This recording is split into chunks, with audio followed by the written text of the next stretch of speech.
सोमनाथ ज्ञानकुञ्ज माध्यमिक विद्यालयको लाइन टाइममा लाइनको बेसलाई क्लियर गर्दै शिक्षकहरू बिचबिचमा हुनुहुन्छ र हामी राखेका छौँ यसरी।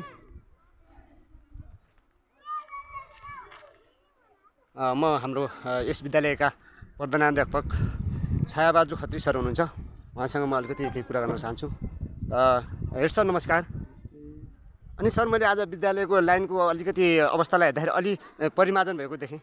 हामी अब हजुर सर सँगले पनि अलि राम्रो तरिकाले गरौँ भन्ने हो। हजुर सर त्यो तरिकाले लागिरहेका छौँ।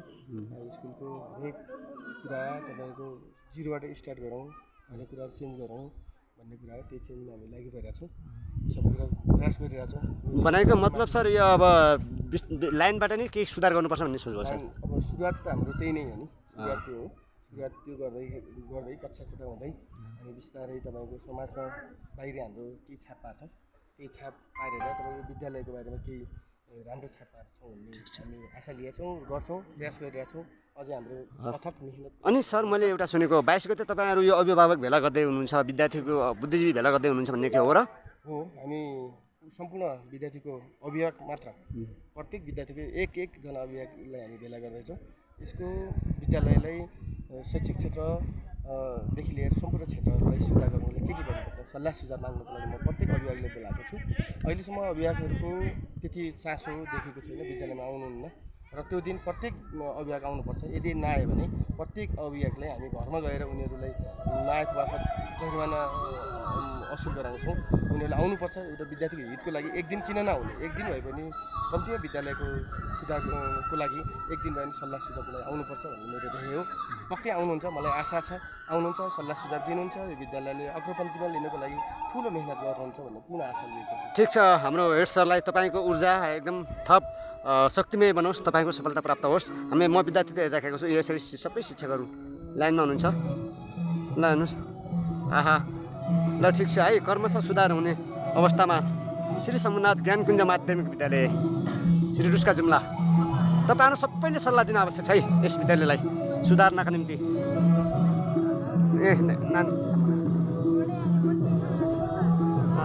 देखिरहनु भएको छ सबैलाई धेरै धेरै धन्यवाद। 22 गते तपाईँहरू सबै अभिभावक अनिवार्य आइदिनुहोस् है। बुद्धिजीवी जति हामी सबै जति चिठी जान्छौँ उहाँलाई हेड सरले भने जस्तै। ल आहा ल यो हो नि लाइन। विद्यार्थी सङ्ख्या वास्तविक एकदम धेरै छ, अनुशासित। आहा म धेरै नबोलौँ है, तपाईँहरूले सल्लाह दिनु होला।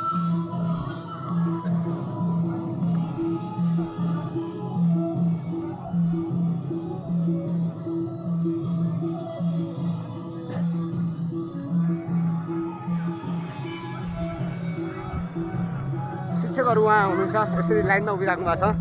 आदरणीय गुरुहरूलाई धेरै धेरै धन्यवाद छ। सधैँ भयो अब कसैले पनि बिचमा आएर यो विद्यालयको प्रगति हेर्ने विषयमा छड्के नजर गर्न लाउन सक्छ। उहाँहरू वास्तविक यसरी नै अनुशासित भएर बस्नुहुनेछ है। ल धन्यवाद आदरणीय शिक्षकहरूलाई। हस्